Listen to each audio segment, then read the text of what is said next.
guys, it's me, Jane, and I'm back again with another vlog. For today's video ay on the way kami sa Marquee Mall para panoorin yung Insidious Out of the Further. Biglaan lang din ito guys, kasi parang gabi na rin nung nagkayayaan kami. Actually, sold out na yung mga tickets sa mga ibang mall.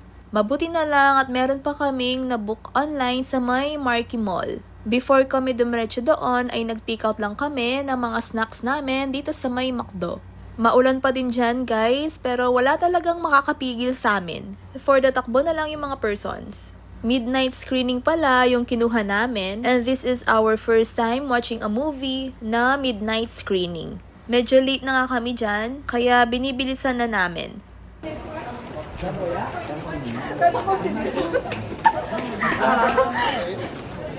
So far, worth it naman yung panonood namin. And shoutout pala dun sa mga matataray na kumukuha ng pesto namin. Kahit hindi naman sila nakabook, nangunguha na nga ng pesto ng iba, hindi pa marunong mag-Claygo. Kakagigil talaga.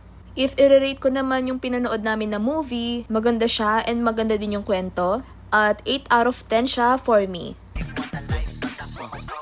Rinig mo aking pangalan sa sosyalan o sa slums. Yang pakisagera ng ibang focus sa aking funds. Love nila ako sa streets pero hate nila sa page. Doesn't matter. Sobrang dami ding nanood guys. At pagkatapos nun ay dumiretso na din kami pa uwi. Pagkalabas nga namin ay napakalakas pa din ng ulan. Wait lang po. Ay, talo! Pino na ilo! May bagala lagi ako tam?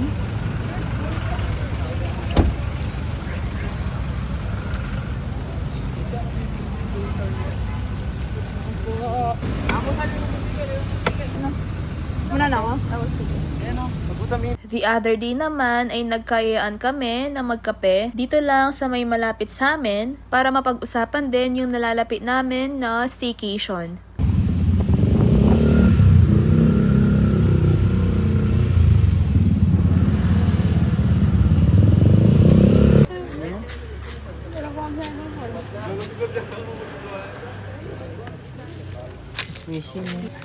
Yes naman. Squishy pa more. Nasabihan mo nin?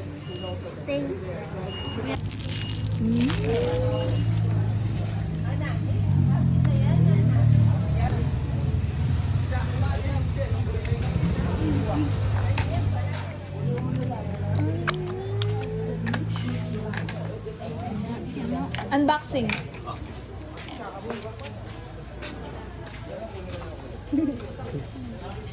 Unboxing oh. Gulay people ito yung ship daw kay ano. Ayan.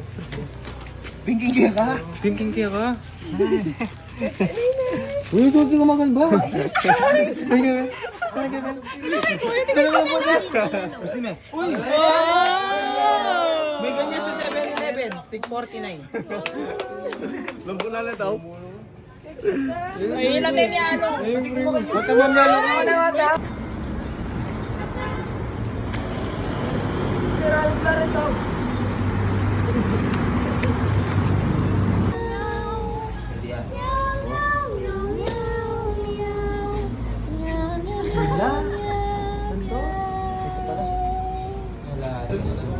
Luluto din minute work.